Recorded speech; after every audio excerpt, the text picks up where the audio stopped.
हिमालय, जिसे हम अक्सर बर्फ का निवास कहते हैं, एक ऐसा स्थान है जो केवल भौगोलिक दृष्टि से ही नहीं बल्कि आध्यात्मिक दृष्टि से भी अत्यंत महत्वपूर्ण है। ये पर्वत श्रेणियां जो भारत, नेपाल, भूटान और तिब्बत जैसे देशों में फैली हुई हैं, सदियों से साधकों, योगियों और आध्यात्मिक अनुयायियों के लिए एक पवित्र स्थल रही हैं। लेकिन सवाल यह है कि आखिर इतनी संख्या में योगी और साधक इस दूरदराज के पहाड़ी क्षेत्र की ओर क्यों बढ़ते हैं? आइए इस प्राचीन तीर्थ यात्रा के पीछे के कारणों पर एक नजर डालते हैं। पहला, आध्यात्मिक महत्व। हिमालय केवल एक पर्वत श्रृंखला नहीं है, बल्कि यह एक आध्यात्मिक परंपरा और पौराणिक कथाओं से भरा हुआ है। यहाँ के प्राचीन ग्रंथों जैसे वेद और उपनिषद अस्तित्व की प्रकृति और मुक्ति के मार्ग की चर्चा करते हैं।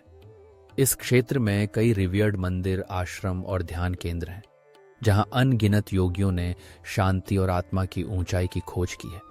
यहाँ की हवा में जैसे एक अद्भुत आध्यात्मिक ऊर्जा की लहर चलती है, जो गहरी ध्यान और आत्मावलोकन के लिए एक आदर्श वातावरण बनाती है। दूसरा, प्राकृतिक सौंदर्य और शांति।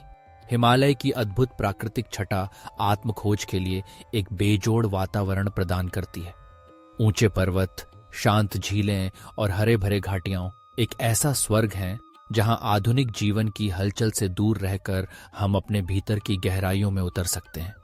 यहाँ की शांति और एकांत हमें बाहरी व्याकुलताओं से दूर कर अपने भीतर के सत्य से जुड़ने का अवसर देती है।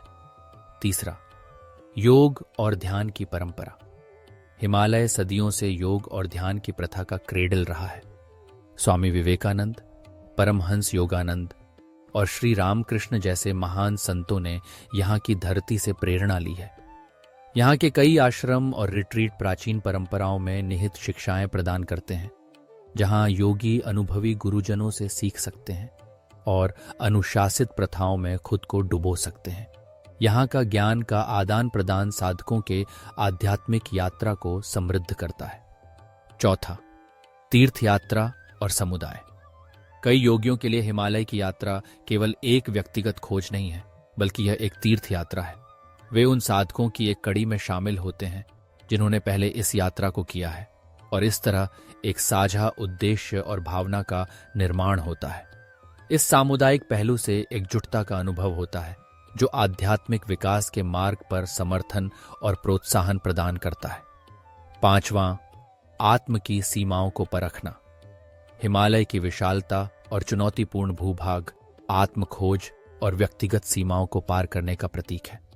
पहाड़ों में यात्रा करने के शारीरिक चुनौतियां आंतरिक संघर्षों का एक रूपक हैं, जो हमें अपने डर, असुरक्षाओं और संदेहों का सामना करने का अवसर देती हैं। कई योगी इस यात्रा को एक अवसर मानते हैं जिससे वे अधिक दृढ़ता और स्पष्टता के साथ उभरते हैं। छठा, परिवर्तनकारी अनुभव। हिमालय अपने परिवर्तनकारी अनुभवों के लिए प्रसिद्ध है। कई साधक यहाँ ध्यान करते समय गहरे ज्ञान, आध्यात्मिक जागरूकता या यहाँ तक कि रहस्यमय अनुभवों की रिपोर्ट करते हैं। यहाँ का ऊंचाई, प्रकृति और आध्यात्मिक ध्यान का संयोजन इन रहस्यमय क्षणों के लिए एक अनुकूल वातावरण तैयार करता है, जो व्यक्तिगत विकास के लिए एक पवित्र भूमि बनाता है। सातवां, भौतिकता से पलायन। आज के इस उपभोक्तावाद और डिजिटल व्याकुलता के युग में हिमालय भौतिकता से एक शरण स्थल का प्रतिनिधित्व करता है। योगी अक्सर शहरी जीवन की तेज रफ्तार और तकनीकी जीवन शैली से भागने के लिए यहाँ आते हैं। यहाँ की सरल जीवन शैली हमें यह सोचने पर मजबूर करती है कि वास्तव में क्या महत्वपूर्ण है, और हमें ध्यान, करुणा और ब्रह्मांड से संबंध जैसे मूल्यों की ओर लौटने में मदद करती है। आखिर में हिमालय की अपील आज भी योगियों और आध्यात्मिक खोजियों को आकर्षित करती है। चाहे वह समृद्ध आध्यात्मिक इतिहास हो, अद्भुत प्राकृतिक सौंदर्य हो या व्यक्तिगत परिवर्तन का अवसर हो, ये पवित्र पर्वत उन सभी के दिलों में एक विशेष स्थान रखते हैं जो सत्य और मुक्ति की खोज में हैं। जब योगी इन भव्य ऊंचाइयों की ओर बढ़ते हैं तो वे केवल शारीरिक रूप से ही नहीं बल्कि एक आंतरिक यात्रा पर भी निकलते हैं, जो भौतिकता को पार करते हुए अंततः उन्हें अपने और ब्रह्मांड की गहरी समझ की ओर ले जाती है। इस यात्रा में हिमालय केवल एक स्थान नहीं है, बल्कि एक अनुभव है एक प्रक्रिया है जो हमें अपने भीतर की गहराइयों में ले जाती है। यह एक ऐसा मार्ग है जो हमें सिखाता है कि जीवन का असली अर्थ क्या है और हमें याद दिलाता है कि हम सब एक अद्वितीय यात्रा पर हैं, जहां हर कदम हमें और अधिक जागरूक बनाता है।